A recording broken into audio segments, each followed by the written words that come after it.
매일 아침을 뉴스로 깨웁니다. 신율의 출발 새아침. 공무원 연금 개혁안 통과가 계속해서 난항을 겪고 있습니다. 맨 처음에는 국민연금과의 연계 문제가 공무원 연금 개혁안 통과에 발목을 잡더니 그 다음엔 문영표 장관의 해임 건의안과 이 공무원 연금 문제가 연계됐었습니다. 그러더니 이번에는 야당은 다시 세월호 특별법 시행령 개정 문제를 들고 나왔습니다. 물론 세월호 특별법 시행령도 중요한 문제입니다. 하지만 세월호 특별법 시행령과 공무원 연금 개혁 법안의 개정이 어떤 관계에 있는지는 잘 모르겠습니다. 이 공무원 연금 개혁안 자체도 국민들 기준에는 미흡하다는 비판이 나오고 있는 마당에 그 연관 관계가 불투명한 세월호 특별법 시행령 개정에 정치권이 매달리고 있으니까 이런 상황을 어떻게 봐야 하는지 국민들은 정말 난감할 수 있습니다. 이런 와중에 정치권은 뭘 바란다는 말도 좀 사치스러울 수는 있지만 분명한 점은 법안 통과를 일종의 주고받기식으로 생각해서는 곤란하다는 점입니다. 물론 연관돼 있는 법안들이 있다면 이는 일괄 통과가 당연하겠지만 연관성이 별로 없어 보이는 법안들을 주고받기식으로 생각한다면 이는 법안을 정치 협상의 수단으로 생각한다는 비판을 면하기는 어려울 것이라는 생각입니다. 정치개혁을 맨날 부르짖는 정치권, 진짜 개혁은 법안을 법안으로 생각하는 그런 자세부터 시작해야 되는 것 아닌가, 이런 생각이 드는 아침입니다. 신율의 출발 새 아침, 오늘 순서 시작합니다.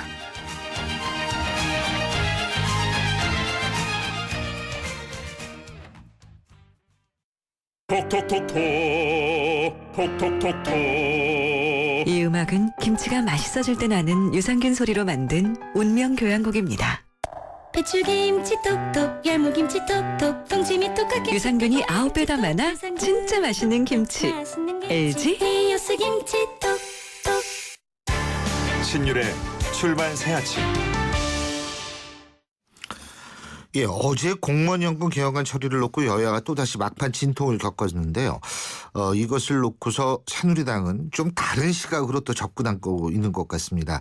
이 국회 선진화법이 장애물이다, 지금 이런 얘기가 다시 나오고 있는데요. 여기와 관련된 입장을 좀 들어보겠습니다. 먼저 새누리당 하태경 의원 전화 연결되어 있습니다. 하 의원님 안녕하십니까? 예, 하태경입니다. 예. 국회 선진화법, 이거 항상 이 새누리당은 굉장히 못마땅하게 생각했던 모양이에요. 예, 그렇죠. 예, 하 의원님은 어떠세요? 근데 이제 선진화법도 문제인데, 네. 이제 더 심각한 건 야당의 어떤 상당히 비상식적인 정치 협상 행태라고 그럴까요? 이제 야당이 대여 협상하는 방식을 보면은 북한의 대남 협상 방식보다 더 비신사적인 것 같아요. 뭐 예를 예. 들어서 전혀 관련 없는 사안을 막 연계시키거든요. 이번에 공무원 연금법이 사실상 합의가 됐는데도 통과 못 되는 이유가 세월호 시행령하고 연결을 시켰어요. 예. 근데 세월호 시행령은 말 그대로 영이기 때문에 국회랑은 상관이 없는 거거든요. 이건 정부에서 하는 일인데. 근데 이렇게 억지로 자꾸 연결을 시키니까 이거는 선진화법이 있는 것 조건에서 이제 뭐 가능한 일이기도 하지만은 선진화법이 있더라도 야당이 좀 더 선진적인 정당이라면 예. 이런 협상 행태는 보이지 않을 거라는 생각이 좀 들거든요. 예. 근데 그 국회 선진화법 자체는 말이에요. 예를 들면은 폭력을 방지한다라든지, 그리고 소수 의견을 반영하도록 하는 제도적 장치를 갖췄다는 점에서 나름 의미 있는 거 아닙니까? 그러니까 국회 선진화법 이란 말이 하도 많이 나오니까 예. 이제 국민들이 국회 선진화법이란 이름의 법이 따로 있다고 생각할 수도 있는데 그게 아니고 국회법이에요. 예. 국회법에서 여러 조항들이 새로 추가되고 개정된 거거든요. 예. 그래서 조금 전에 그 사회자님 말씀하신 것처럼 선진화법의 장점도 있어요. 그러니까 장점도 있고 독소조항도 같이 있는 거예요, 지금. 예. 장점은 방금 말씀하신 국회 폭력을 일소한다거나 예를 들어서 의장석 단상 점거 여기에 대해서 처벌 조항이 들어갔거든요. 예. 그리고 또 예산안 처리가 항상 보면 연말에 마지막 날 밤샘에서 막 통과되니 많이 불안해했는데 이제는 12월 초에 자동 부의되도록 돼 있어요. 예. 12월 1일 날. 그렇죠. 이런 거는 굉장히 큰 장점이고. 예. 근데 이제 독소 조항이 예. 이제 과반수 이상 찬성을 하고 상임위에서 통과가 되더라도 예. 법사위에서는 야당이 합의 안 해주면은 법안 상정이 불가능하게 돼 있어요. 예. 이것 때문에 이제 법안 상정 안 해주겠다 해가지고 계속 전혀 관련 없는 조건, 이번에 뭐 좀 전에 제가 말씀드린 공무원연금법에 세월호 시행령을 연계시킨다든지 이런 식으로 억지 협상이 막 벌어지는 거죠. 예. 근데 이 부분은 제가 볼 때는 만약에 그 여야 모두 당론을 폐지하면 당론 투표, 예. 그러니까 당론 투표라는 게 뭐냐면 그 당론에서 이건 다 찬성하기로 했는데 누가 반대한다 이러면 징계를 먹는 거예요. 예. 국회의원이. 그러니까 자기 소신 투표를 못 하는 거죠. 근데 요즘 보면은 국회에서 야당 쪽 아니래도 이 설득력이 있으면 여당 국회의원이 당론 투표가 아닐 경우는 많이 지지를 해주거든요. 예. 그래서 여당이 발의한 안도 뭐 부결시키고 당론 투표가 아니면 이런 일이 발생한단 말이에요. 예. 때문에 그 상정한다고 무조건 통과되는 건 아니잖아요. 예. 그래서 그 법사위까지 올라온 안은 상정을 시키되 당론 투표만 폐지하면 야당 쪽 주장을 국회에서 관철시킬 가능성도 충분히 있다. 그러면 굳이 선진화법이 필요하겠는가, 야당 입장에서. 소수자 입장이 반영 안 된다고 하는. 예. 그래서 저는 근데 그 당론 투표를 폐지하는 쪽으로 가는 게 해법이 아니겠는가 하는 생각이 듭니다. 당론 투표 폐지한다고 그게 되겠어요? 그렇게 말처럼? 예?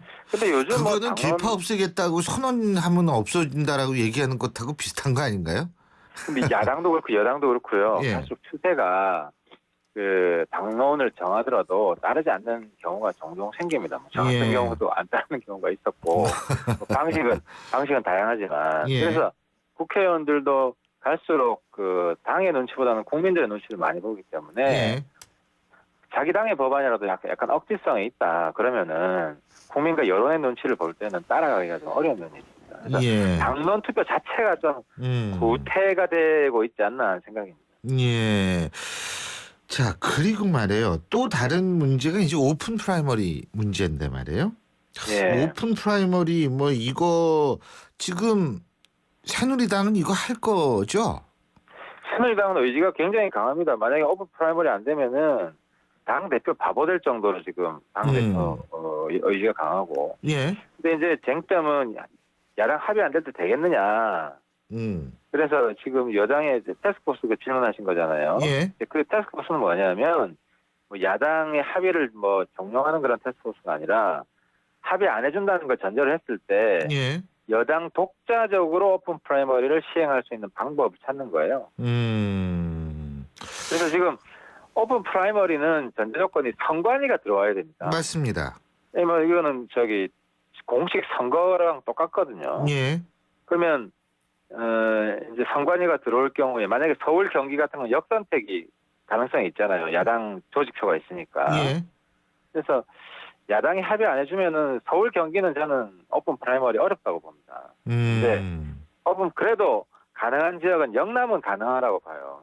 예. 거기는 야당의 어떤 조직표 영향력이 크지 않다고 많이들 보기 예. 때문에 그래서 아마 그 태스크포스에서는 영남만 단독으로 선관위 주관하여 오픈 프라이머리가 가능한 건지 예. 또 가능하게 할 방법이 뭔지 이런 부분을 아마 집중적으로 연구할 것 같습니다. 예. 그러니까 역선택의 문제 지금 말씀하신 거 아니에요? 그죠? 맞습니다. 예. 예, 예. 수도권은 역선택 그렇죠. 가능성이 꽤 있죠. 예. 그런데 이 오픈 프라이머리를 많이 지역만 CC하던 전체 CC하던 간에 이게 문제가 될 수 있는 게 이 지금 현역 정치인들이 유리하다라는 얘기는 나올 수밖에 없는 거 아니겠어요? 어떻게 보십니까?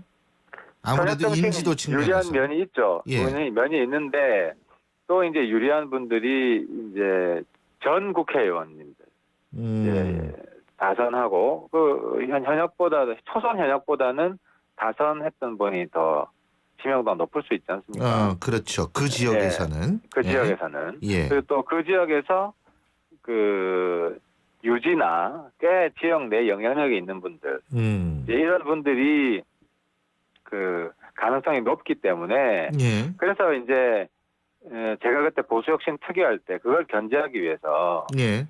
자격심사위원회를 뒀어요. 예. 그래서 이제 제가 볼 땐 그런 문제를 방지하기 위해서는 자격심사 요건을 강화해서 예. 도덕적인 이런 흠결이 있다거나 미리 컷오프를 하고 예. 그리고 예를 들어 출마 의사가 있는 사람이 10명이 있는데 10명을 모두 오픈 프라이머리에 다 참여시킬 거냐 그렇지는 않을 것 같거든요. 그중에서 몇 명을 이제 배제하고 뭐 한 소수로 할 건데 예. 그러면 이제 배제하는 기준이 있어야 될 거 아닙니까? 예.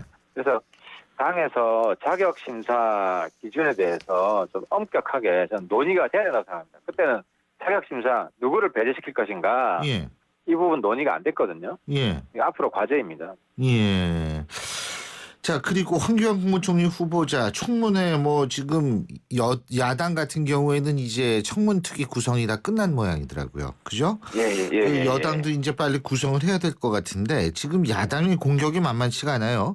일단은 그 지금 황교안 국무총리 후보자 병역 문제를 놓고서 이 새정치민주연합 추미애 최고위원 같은 경우에는 국민 여론조사를 하자 이렇게 제안을 했습니다. 어떻게 보십니까?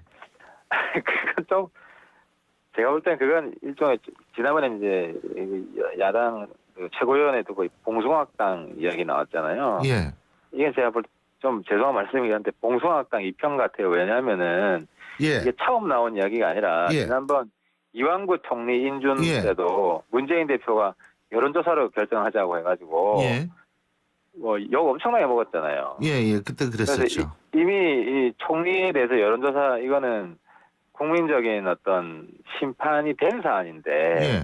추미애 의원이 그 사실을 모르는 건지 또 이야기하자는 것 자체가 예. 그러니까 저는 추미애 의원의 이 제안 자체를 여론조사 해봤으면 좋겠어요. 적절한지 국민들 적절하다고 생각하는. 근데요, 그 조국 네. 교수도 지금 왜 네. 어제 그 하 의원님도 보셨죠? 그 유승준 씨가 그 기자회견, 네. 눈물의 호소를 했는데 그거 끝나고 물론 스태프의 목소리라고는 하지만 갑자기 네. 분위기 반전되더니 야 뭐 댓글 올라온다 이런 네. 얘기. 예. 그 조국 교수 이런 얘기했습니다. 유승준 관심에 반만 황교안 병역 문제에 쏟아야 한다. 어떻게 보십니까? 이 주장은? 근데 이제 이 피부병이잖아요. 단마진. 예. 피부병인데 그게 장관 청문회 때 예. 굉장히 논란이 심하게 됐어요. 그래서 이미 한번 야당이 시비를 걸었고 예. 걸러진 사안이거든요. 그래서 저는 오히려 국민들이 유승준 그 문제처럼 관심을 가져줬으면 좋겠어요. 왜냐하면 예. 당시 기사들을 쭉 보면 예. 이 피부병이 뭐 17년 정도 지속된 피부병이더라고요. 예.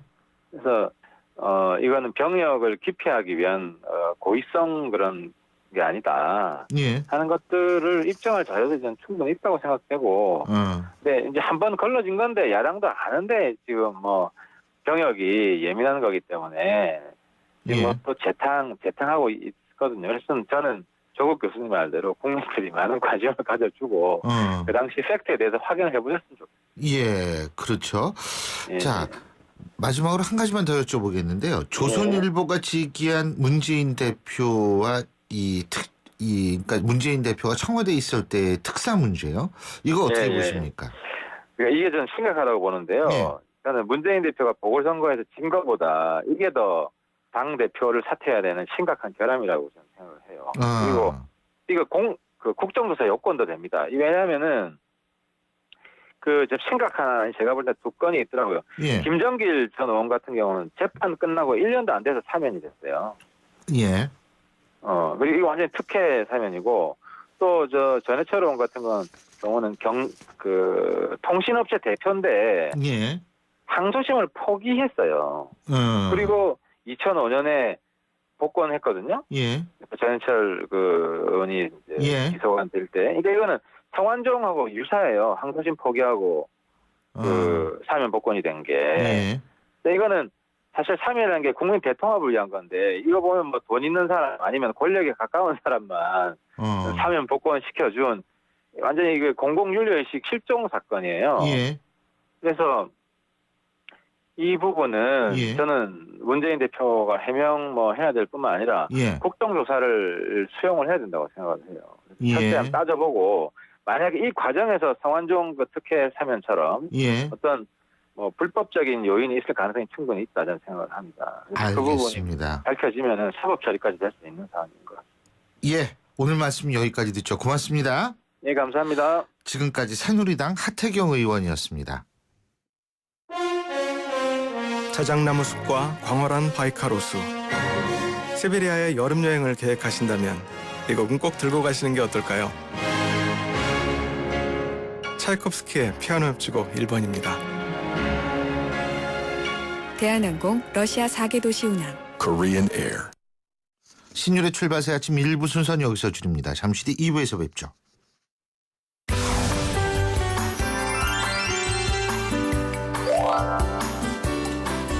YTN과 말로 하는 전화 1636이 지역경제 살리기 프로젝트를 시작합니다. 지방자치단체가 보증하는 우수한 품질의 지역 특산물을 지금 바로 등록하세요. 지역 특산물 50가지 품목을 선정하여 YTN에서 알리고 말로 하는 전화 1636에서 판매해드립니다. YTN과 1636이 함께하는 지역경제 살리기 캠페인은 내고장을 살릴 수 있는 기회. 내고장 특산물을 가장 쉽게 홍보할 수 있는 방법입니다. 지역이 살아야 나라가 삽니다. 지역경제 살리기 캠페인에 참여를 원하는 지방자치단체는 신청 바랍니다. 참여 방법은 1636 전화 걸고 통화하실 곳을 말씀해 주세요. 지역경제 살리기 하시면 됩니다. 도전과 혁신, 희망 한국을 위해 YTN이 준비한 지역 특산물 판매 장터. 지역경제에 큰 힘이 되기를 기대합니다. 소통의 아침을 여는 공정한 목소리. 신율의 출발 새 아침. 신율의 출발새 아침 2부 순서 광고 듣고 시작합니다. 톡톡톡톡 톡톡톡톡. 이 음악은 김치가 맛있어질 때 나는 유산균 소리로 만든 운명 교향곡입니다. 배추김치 톡톡 열무김치 톡톡 동치미 톡하게 유산균이 9배 더 많아 진짜 맛있는 김치.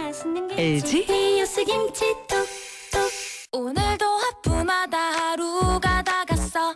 착한 활력이 필요해. 기운이 뿅 생겨났어. 활력이 슝슝 생겨났어. 착한 활력 비타민으로 채워주세요. 착한 드링크 비타오백.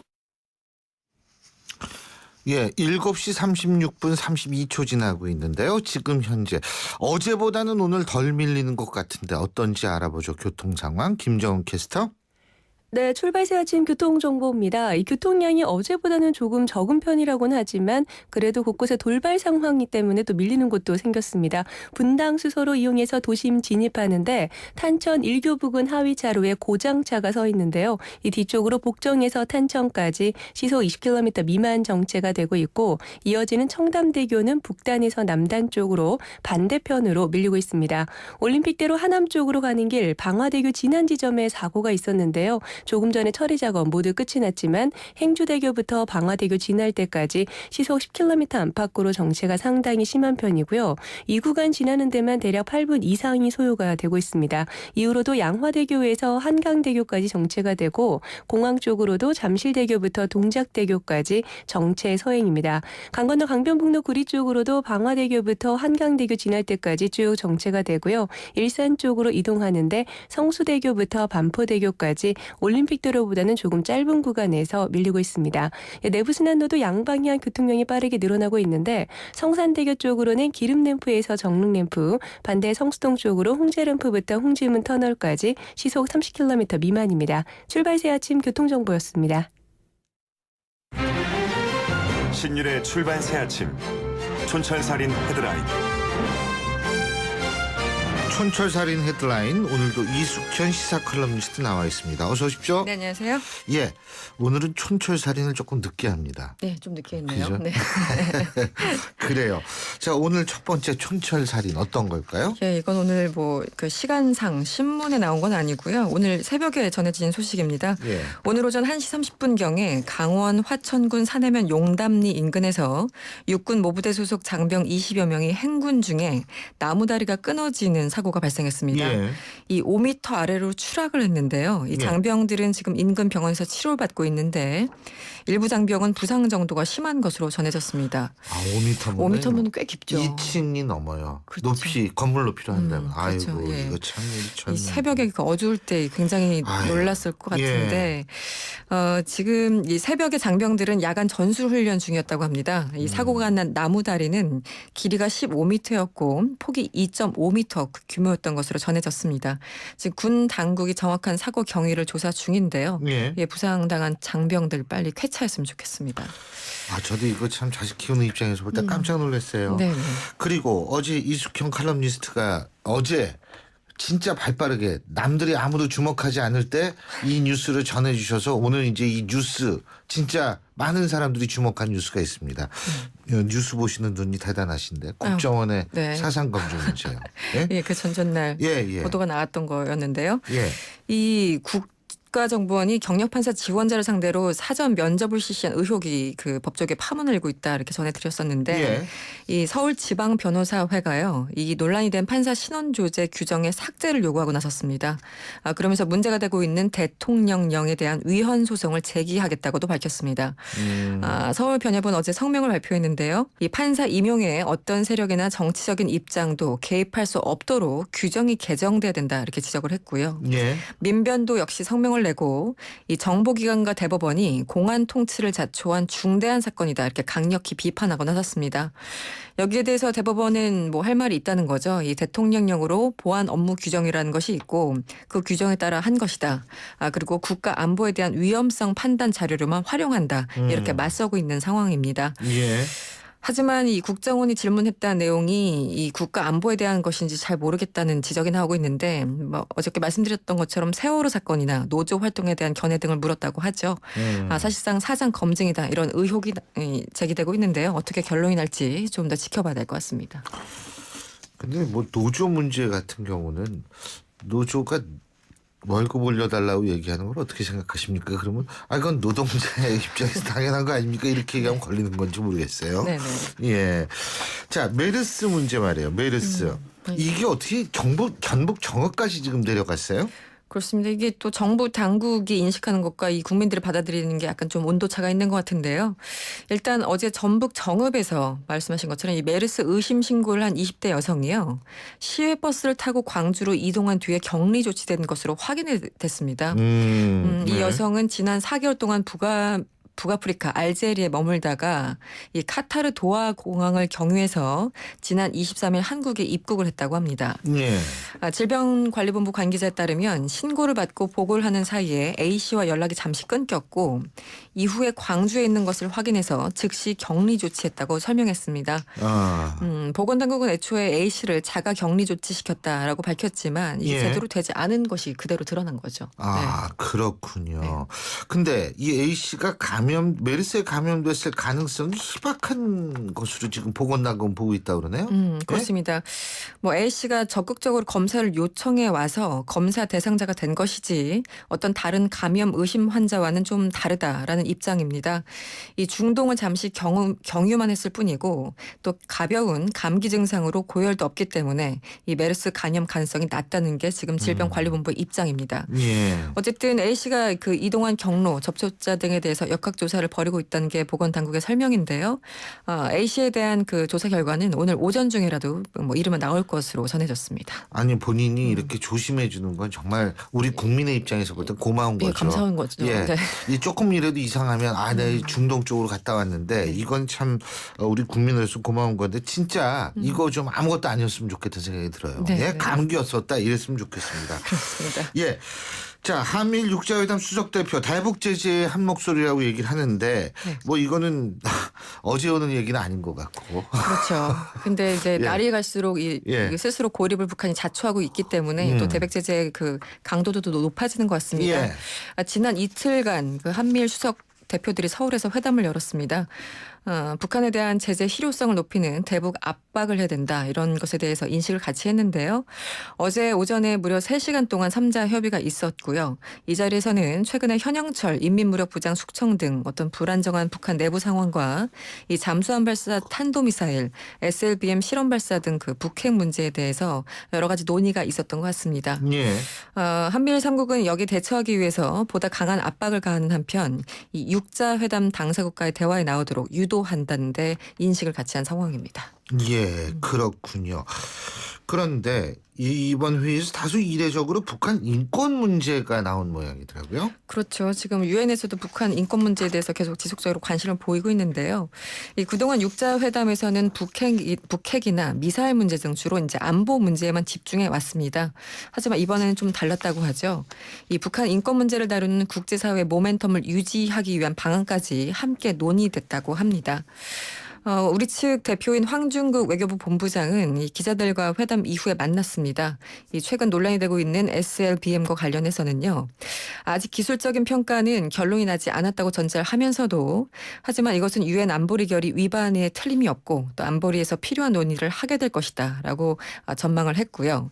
미국 측의 대표인 성킴 특별 대표의 경우에는 북한이 우리가 제안한 모든 외교적인 제안을 거부하고 있기 때문에 예. 우리는 대북 압박 강화를 위해서 협력할 수밖에 없다는 입장을 강조했습니다. 알겠습니다. 예, 오늘 말씀 여기까지 듣죠. 고맙습니다. 감사합니다. 예, 지금까지 이숙현 시사 칼럼니스트였습니다.